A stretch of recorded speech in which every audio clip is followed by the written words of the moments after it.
오늘 우리 아시안 미래연구원에서 이 토론회를 가지게 됐는데 오늘의 주제는 글로벌 의식을 주제로 하겠습니다. 한국 사회의 글로벌 의식 어떻게 평가하고 어떻게 하면 그 글로벌 의식을 우리가 더 좋은 의미의 글로벌 의식을 함양할 수 있는가 뭐 이런 주제로 아주 편하게 이제 그 취지가 보여가지고 미리 준비하는 것이 없이 그냥 방담하는 그런 차원으로 오늘의 토론회를 가지기로 했어요. 그래서 우선 소개를 해드리면 제 왼쪽으로는 정기선 전 IOM 이민정책연구원 원장님께서 나와주셨습니다. 한국 이민 정책을 수립하고 연구하고 하는 그런 역할을 지난 30년을 해오셨습니다. 아니, 20년 해오셨습니다. 네, 제 맞은편으로는 모종린 전 연세대학교 국제학 대학원장님께서 나오셨습니다. 우리 모 원장님은 워낙 많이 한국의 그 공론을 많이 주도해 주고 계시는 분이고, 특히 요즘에서는 그 로컬 개발, 그리고 로컬 크리에이터, 그런 분야에 아주 심취해서 많은 지금 책을 쓰고 계십니다. 골목길 잡으론, 라이프스타일 도시론, 그런 명저들이 있습니다. 그리고 이제 우리 오늘의 초대해주신 유재훈 아시아 미래연구원 이사장님 소개해드리겠습니다. 유재훈 이사장님은 재정경제부 국고국장하고 증권선물위원을 마치고 AIIB에서 감사국장을 역임하고 퇴임을 한 후에 이 아시아 미래연구원을 맡아서 한국 사회의 그 글로벌 의식, 그리고 세계화에 많은 관심을 가지고 연구를 추진하고 계십니다. 자, 그러면 오늘 주제가 한국 사회의 그 글로벌 의식을 한번 진단을 하고, 그 다음에 어떻게 하면은 어떤 성격의 글로벌라이제이션, 어떤 성격의 그 세계화를 우리가 추진해야 될 것인지, 이런 문제에 대해서 이야기를 나눠보도록 하겠습니다. 그렇다면은 이제 우리가 한국 사회에서 세계화라는 것이 화두가 된 게 이제 93년에 김영삼 정부가 들어서면서부터 국가 정책화가 됐었는데, 그로부터 지금 그럼 몇 년이 된 거예요? 27년이 됐잖아요. 27년. 그랬는데, 그 27년 동안에 세계화라는 것을 우리가 추진했는데, 그게 이제 어떻게 세계화를 평가해야 될 것인지, 그리고 어떤 성격의 세계화를 우리가 했는데, 어떤 성과가 있었는지, 이런 것에 대해서 아주 간단하게, 우리 모종린 원장님부터 말씀을 해 주시죠. 네, 제가 사실은 세계화의 수혜자인데, YS 때 세계화 정책의 일환으로 국제대학원을 지원했어요. 그래서 96년이 첫 해였는데, 그때 이제 국제대학원에 많이 왔습니다, 외국에서. 그래서 제가 어떻게 보면 세계화 과정을 좀 지켜봤는데, 93년이고 지금 2020년인데, 사실 세계화 시대는 언제 끝나니? 2008년에 끝나요. 그러니까 이제 IMF 오고 했을 때니까 한 14년 정도 우리가 추진했는데, 현 시점은 이렇게 종합적으로 보면 세계화가 국가호전돼서 빠졌어요. 없어요. 아무튼 세계화를 해야 된다, 세계화를 관심 대상이 안 거죠. 중단해야 된다, 이런 좋던 싫던 어쨌든 어떤 국가사회 토론에 어떤 주제가 안 되고 있는. 글쎄, 그러면 두 가지가 있는데, 우리가 너무 이미 세계화가 돼 있다. 그러면 한편으로는 지금 BTS도 있고 삼성도 잘 나가고 이미 K-방역도 최고고, 이게 지금 자신감에 이런 자신감에 충천되어 있기 때문에 사실은 많은 사람이 우리는 세계화 완성 국가라 생각하는 그런 측면도 있고요. 또 한 측면은 반대예요. 해봐야 안 된다. 이제 포기한 거죠. 포기. 그동안 노력해봤는데 결국에는 조선시대로 돌아간다. 그래서 영어 교육도 거의 포기했다. 이민도 포기했다. 외국인 그다음 영어 상용화도 많이 시도했었어요. 또 대기업은 영어로 쓰자, 이것도 포기하고. 그런 면에서 이제 포기했다는 측면이 있고, 뭐 지금 다 완성됐다는 측면이 있고, 양 측면이 있다고 생각합니다.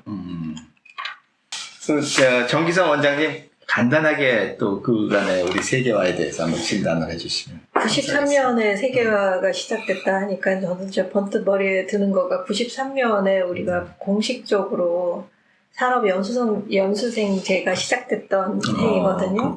그래서 우리 국민들 머릿속에는 이제 세계화하면 뭔가 바깥으로 막 나가거나 세계화하면은 보통 우리가 말하는 이제 미국이나 유럽에 있는 사람들이 우리의 나라로 와서 뭔가를 하는 굉장히 우리가 그 아시아를 빼놓은 서구 중심적인 세계화를 우리가 좀 연상하지 않았나 이런 생각이 들어요. 근데 사실은 93년 그 산업연수생제 시작하고 2004년 그 고용허가제로 바뀌어가는 10년 동안 사실 계속 외국인 노동자들이 뭐 아시아의 10몇 개 나라에서 계속 들어와서 우리 이제 제조업이라든가 이런 부분에 들어가서 일을 했지만 그분들을 보고서 우리가 세계화가 되고 있다라고 별 생각하지 않았고 그러고 나서도 굉장히 그거는 분리되어서 갔다라는 좀 생각이 들어요. 세계화는 우리 안에 있는 외국인 이주 노동자하고는 별 상관이 없다라는 생각을 했던 것 같고 그런데 이제 90년대 말부터 결혼 이민자가 중국에서만 오는 것이 아니라 동남아시아에서 결혼 이민자들이 들어오기 시작했고 뭐 2004년, 2005년 되면은 전체 백상 중에 13% 이상이 국제 결혼을 하는 이제 상황이 되면서 그때부터 이제 다문화 이게 이렇게 돼서는 그러니까 우리가 지금 단일 민족의 마인드만 가지고 세계화를 하면서도 우리는 굉장히 단일 민족 그거를 굉장히 그 자부심을 가지고 세계화를 했었기 때문에 그런 거가 이제 바뀌기 시작한 거가 2005년, 6년 이렇게 됐던 것 같고 그러면서 다문화 정책이라든가 외국인 정책이 자리를 잡은 거가 2007년, 8년 정도입니다. 그러고 나서 지금 이제 한 12년 정도가 지났으니까 외국인이 우리랑 같이 살아가는 모습으로, 그러니까 단기적으로 온 걸로 하면은 뭐 93년부터 시작해서 거의 27년이 된 거고, 예, 결혼 이민자로 하면 예를 들어 2003년, 4년이라고 그때부터 우리가 인지하기 시작했다. 우리 국민들이 인지하기 시작한 걸로 보면은 한 이제 그것도 거의 한 20년 가까이 되지요. 이렇게 되면서, 이게 우리가 단일민족을 얘기해서는 안 되는구나. 우리가 다 다민족 사회로 가는구나. 그렇지만 그거를 세계하고 연결해서 생각하지는 않았던 것 같아요. 그러니까 우리 기업이 막 이렇게 해외로 그 공장을 이전하고 이러는 거는 뭔가 세계화라고 생각했지만, 외국인 노동자가 국내로 들어와서 일하고, 간다 그렇게 할 때도 그거를 다문화라는 이름으로 얘기했지 외국인 정책 또는 이민 정책으로까지 별로 생각하지 않았던 정말 공감되는 말씀이십니다. 예, 그리고 글로벌화하면 영어를 썼기 때문에 서양, 뭐 서구화 그쵸. 이런 거하고 한 80~90%가 겹치는 개념으로 썼던 것 같아요. 그러다 보니까 그러고 나서 다시 이제 어떻게 보면은 외국인 정책이 이렇게 딱 수립되어서 자리매김하는 거가 2007년, 8년 그러니까 제한 외국인 처우 기본법도 생기고 그 외국인 정책 기본계획 5개년 계획을 5년마다 세우기 시작한 때가 그때 시작이었거든요. 그러고 나서 지금은 이제 3차 외국인 정책 기본계획, 3차 다문화 가족 그 기본계획 뭐 이런 그런 계획을 세워서 이제 나름 그 국가 정책적으로 이거를 진행하고 있지만 그것이 글로벌리제이션하고 뭔가 관련이 있다? 별로 그렇게 생각하지 않은 것 같지 않나. 근데 이제 최근에 와서는 이분들이 벌써 이제 그 결혼 이주 여성들이 아이를 낳아서 이 아이가 이제 중학교, 고등학교를 가는 애들도 많이 늘어나고 심지어 대학을 가고 군대를 가고 이제 이런 현상들이 막 일어나면서 또 그 여성들도 이제 아주 막 오자마자 아이 낳고 막 이렇게 했던 데서 이제는 한 15년 이렇게 20년 가까이 되니까 이분 남편들은 이미 이제 연령차가 워낙 많이 나게 결혼을 해서 남편들은 이제 은퇴를 하고 이분들이 경제 활동에 전면에 나서면서 이분들이 자기의 본국인 뭐 필리핀이든 베트남이든 여기하고 비즈니스를 하기도 하고 또 거기에서 태어난 아이들이 이제 최근에 정책적으로 이중 언어를 해서 글로벌 인재를 기른다. 그러니까 다문화 가정 자녀 속에서 글로벌 인재를 기른다라는 아이디어가 정책 속에 들어가는 이제 그렇게 연결이 되기는 했어요. 근데 지금도 어떻게 보면은 세계화의 이슈하고 또 그 이민의 이슈와 다문화의 이슈가 어떻게 연결이 되어지고 서로 되는가에 대해서는 우리가 그렇게 명확하게 재밌는 거. 연결지어서 그렇죠. 생각하고 그러니까 있지는 않는 것 참 같아요. 좋은 말씀인데 93년 세계화 정책을 청와대 중심 뭐 그다음에 세계화 추진위원회가 있었으니까 그걸 통해서 추진했을 때의 그 세계화와는 되게 다른 양상의 그러니까는 어쨌든 뭐 그것도 세계화의 일환이 굉장히 중요한 그렇죠. 세계화의 일환인데 그때 그 의식 속에 담기지 않았던 그런 변화들이 한국 사회에서 기저에서 그런 변화가 일어나면서 세계화가 그런 굉장히 다양한 층위에서의 세계화가 이루어지고 있다는 그런 말씀으로 이해가 됩니다. 우리 유 이사장님 또 간단하게 한번 좀. 예, 정 원장님 말씀에 2중 3중으로 공감하게 되는 게 저희 아시아 미래연구원이 추구하는 것은 국민의 삶 속에서의 국제화, 글로벌화 그것이 어떻게 건설적으로 그 한국 사회 발전의 원동력이 될 수 있을까 하는 것이거든요. 그래서 말로 하는 글로벌화가 아니라 우리 실생활에서 그것의 실질적인 구체화된 그 영향은 어떤 것이냐를 항상 우리가 의미하지 않을 수 없는데 경제적인 측면에서 우리 기억을 되듬어 보면 그 YS대의 세계화는 OECD 가입으로 상징됩니다. 그리고 또 아이러니하게는 그 정권 교체기에 그 외환 위기가 터지면서 대단히 어려운 경제 구조 개혁을 하게 됩니다. 그래서 그때 비로소 한국 경제는 경제적인 차원에서 실질적인 글로벌화의 단맛과 쓴맛을 보게 됩니다. 그래서 굉장히 고통스러운 기억도 많고 성공 신화도 많죠. 우리 인터넷의 부흥 이런 것들이 그 직후에 이루어지지 않습니까? 그런데 그런 경제 구조의 그 개발도상국 체제에서 소위 신자유주의 원칙에 의한 대규모 글로벌화가 진행되면서 이것이 국민들에게 드디어 이제 실생활로 느껴졌던 것 같아요. 그래서 이게 개방이라는 것을 하게 되면 좋은 것도 있지만 기업이 도산을 하고 직장을 잃을 수도 있고 회사가 없어지기도 한다는 것을 주었기 때문에 국민들의 의식에 글로벌화라는 것이 반드시 플러스만이 아니라 오히려 부정적인 측면도 굉장히 많이 각인시켰다 이렇게 생각을 하고요. 한마디로 한 말씀만 더 드리면 2007, 8년도에 글로벌 금융위기가 나고 나서는 우리 경제가 그 위기를 겪으면서 글로벌화에 대한 회의론이 굉장히 좀 힘을 실은 데다가 재미있는 것은 중국 경제의 부상이 그 직후에 굉장히 급속하게 일어납니다. 그래서 지금의 그 3만 불 시대를 열 때 그 어려웠던 그 중진국 함정을 빠져나오게 하는 힘이 그 중국의 부상에서 한국이 가장 혜택을 많이 본 나라로서 저희가 중진국 함정을 뚫고 선진국 문턱까지 와 있다 이렇게 생각을 합니다. 그렇게 보면 거대한 의미에서의 글로벌화의 한국 경제는 소위 그 조류를 잘 탄 셈인데 아이러니하게도 우리가 최초로 세계화를 얘기했을 때는 서구적인 것, 서구 가치적인 것을 얘기했는데 정작 그러한 본격적인 서구 자본주의 원칙에 의한 글로벌화는 굉장히 고통의 기억으로 남고 그거의 긍정적인 효과로서의 한국 경제의 기억은 중국의 부상에서 온 것이다. 서구가 아닌 그렇게 말씀드리고 싶습니다. 네.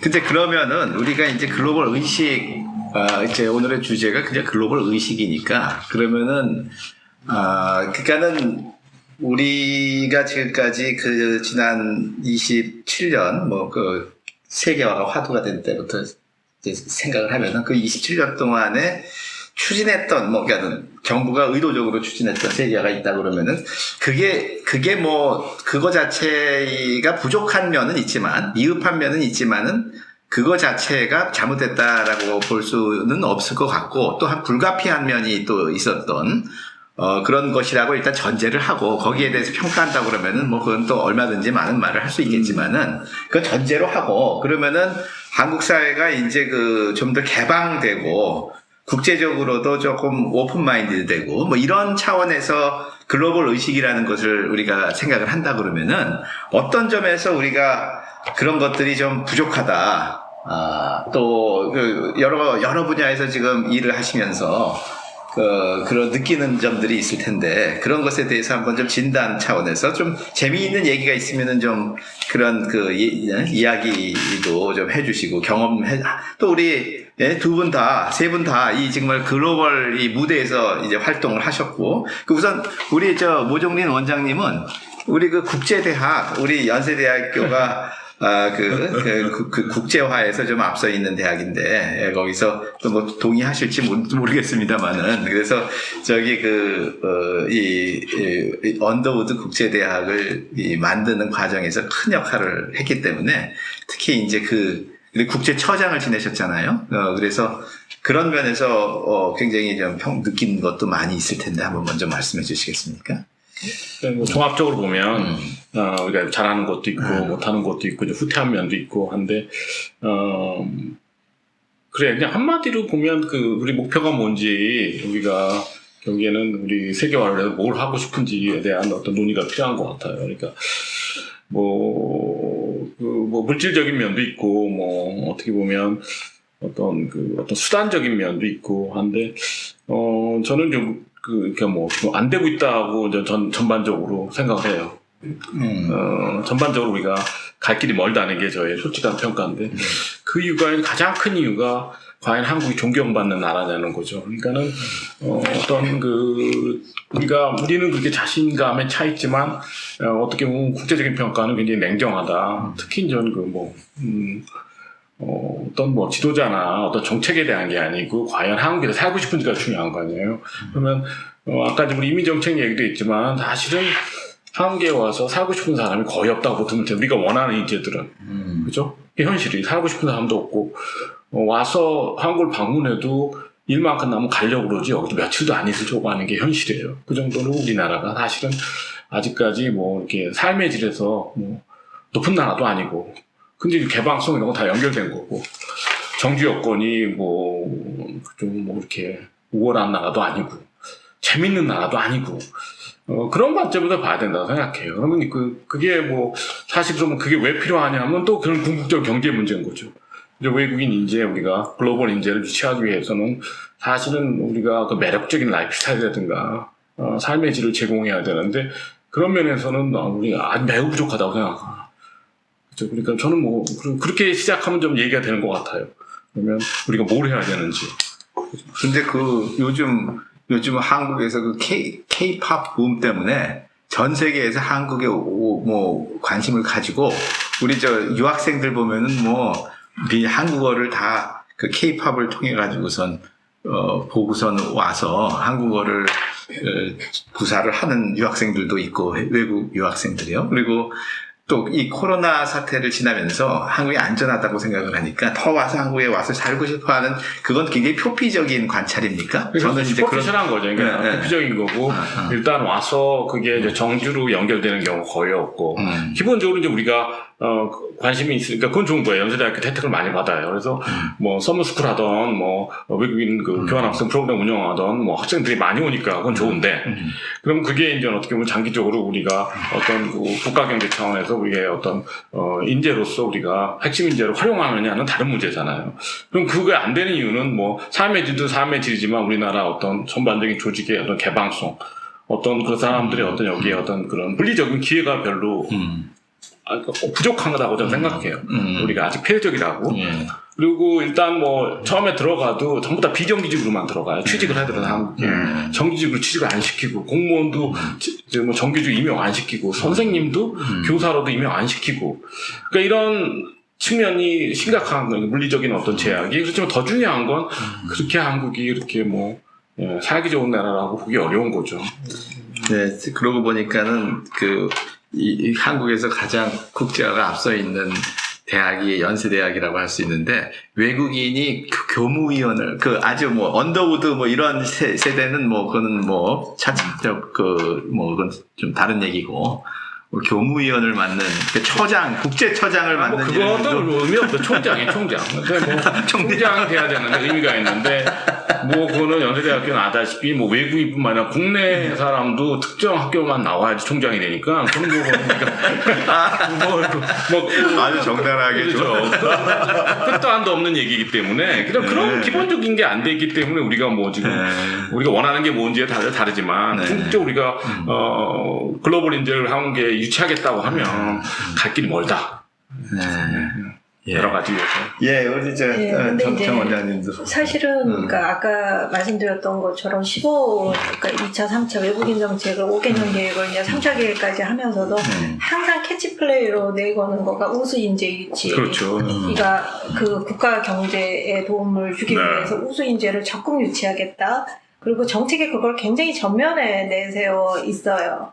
그런데 그런 이제 맥락에서 보면은 뭐 연세대학에서도 이 상황이 이런 정도이기 때문에 거기에서 이제 항상 이렇게 고리가 연결이 잘 안 되는 거가 유치에는 열을 내나 유지가 어렵다라는. 그러니까 유지라는 거는 여러 가지 요소가 다 연결이 돼야 되는데 한국은 뭐 한국 삼성 기업이든 뭐 LG든 유수의 그런 기업에서 잠깐 일하고 그 경력을 가지고 또 다른 데로 가기 위한 그 전략으로서 한국을 잠깐 오는 거지. 한국에 와서 한국에서 계속 살겠다라는 건 통계도 굉장히 낮아요. 3년이 안 되거든요. 이렇게 우수 인재로 데려온 사람들이 와서 한국에서 하는 거가 한 뭐 2년, 3년이 채 안 돼요. 그리고 그런 부분에 있어서는 어떤 부분에서는 뭐 아이들 교육, 그러니까 이제 젊었을 때 와서 아이가 아주 어렸을 때 학교 들어가기 전에는 와서 있지만 아이가 학교 들어갈 때쯤 되면 딴 데로 옮기는 거가 이제 어렵게 유치한 인재 부분인 거고요. 또 이제 그런 부분에서 중요하게 얘기하는 거가 양성형, 그러니까 해외 인재를, 그러니까 이제 그 뿌리부터 봐서 잘 이렇게 데려와서 여기 특히 이제 그런 후보로 유학생을 많이 얘기를 하는데 사실은 근데 유학생들도 졸업하고 나서 취업이 어렵죠. 굉장히 허들이 심한 거예요. 그래서 정말 한국을 누구는 재미있는 지옥이다. 재미는 있는데, 그러니까 여기에서 살고 싶어도 이 사다리가 보이지 않는다라는 얘기를 많이 하고 그런 부분에서는 우리가 그러니까 어떻게 보면은 단순 노무 인력을 받아들이는 그런 정책에 지금 굉장히 치중해 있었기 때문에 우리가 거의 92%가 외국인 노동자 중에 92%가 단순 노무 인력이거든요. 그러니까 아주 작은 전문 인력을 데려와도 이 두 개의 갭을 연결할 사다리, 그 다음에 어떻게 여기서 자리 잡고 이게 갈 수 있는가 하는 부분에서는 아직은 굉장히 정책이 아주 초기 단계라고 볼 수 있죠. 예, 그 경제적인 측면으로 또 다시 한번 생각해 보면 저희가 두 가지를 좀 걱정을 합니다. 그러니까 우리가 뭐 출산율이 낮다, 뭐 인구가 감소한다 이렇게 얘기를 하지만 우리 더 중요한 이슈는 우리나라 노동시장이 변화하는 산업의 흐름에 맞춰서 적절한 노동 인력을 제공할 수 있어야 하는데 그것이 뭐 한국에서 다 양성이 되면 좋지만 불연이면 외국의 고급 인력을 통해서 그것이 지속적으로 이루어지는 것이 굉장히 중요할 거라고 생각하는데 선생님 말씀하신 대로 우리의 이민 정책 또는 이민의 현실은 그거하고는 좀 거리가 멀다는 점에서 굉장히 걱정이 되죠. 왜냐하면 한국의 인구 구조로 모아서는 한국에서 그러한 노동 인구를 다 구할 수 없을진데 이민을 통한 그 공급 루트도 상당히 왜곡되어 있다는 것이 확인되면 저희는 이제 별로 대답이 없는 거죠. 그리고 저희가 봤을 때 또 제 개인적인 경험입니다만은 제가 한국 해외 입양인들 성인이 된 한국 입양인들을 돕는 봉사를 합니다. 그래서 제 개인적인 경험으로 봤을 때도 그 한국 해외 입양인들이 한국에 방문을 하고 한국의 생활하려고 하는 희망자의 수는 늘어나고 있는데 실제로 완전히 정주가 돼서 한국 사회의 일원이 되었다는 사례는 굉장히 드뭅니다. 그게 결국은 그 한국 사회 또는 사회를 구성하고 있는 작은 단위의 조직의 개방성에 있지 않느냐. 아까 대학 말씀하셨습니다만 그렇게 된다 그러면 우리가 글로벌화가 미흡하다고 얘기할 때에는 우리 사회 또는 사회 구성원들의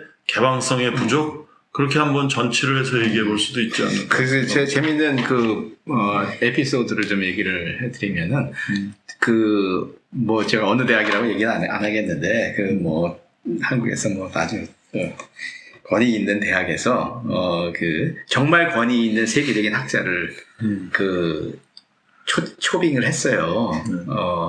굉장히 유명한 학자인데 해당 국가에서 이제 정년을 맞이하게 돼가지고서 초빙을 했어요. 근데 그 초빙하는데 그거를 다 맡아서 했던 교수가 저한테 좀 밥도 같이 먹어주고 좀 그래달라는 거예요. 아니 내가 왜 남의 학교 교수하고 밥을 먹냐? 물론 나는 그 양반이 얼마나 유명한 사람인지를 아니까 난 좋은 일이지. 그렇지만은 그걸 왜 나한테 부탁해? 안 먹는다는 밥을 같이 안 먹는다는 거예요. 그래서 놀아주고 그래야 되는데.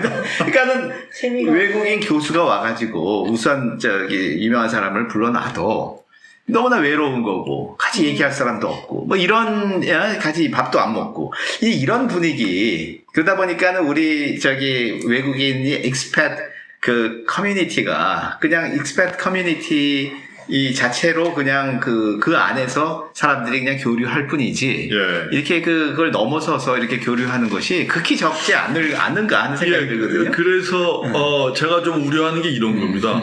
그러니까 엑스패트들이 커뮤니티를 만들어서 이렇게 생활하는 것은 어떻게 보면 자연스럽고 저도 외국 나가면 한국 그 커뮤니티에 일원이 되기도 하는데 그렇게 되면 이 사람들이 얻는 정보의 양이 굉장히 제한되거든요. 그렇게 되면 한국 정부에 대한 잘못된 정보, 한국 사회에 대한 이런 지식들이 굉장히 부족하게 되면서 굉장히 존재하지 않는 이상한 이미지로서의 한국 이런 것들이 형성이 되고 본국에 있는 자기네들보다 훨씬 더 많은 수의 외국인들에게 한국에 대한 정보와 이미지가 잘못 수출되고 있지 않나. 저는 그 점 항상 우려해 왔습니다.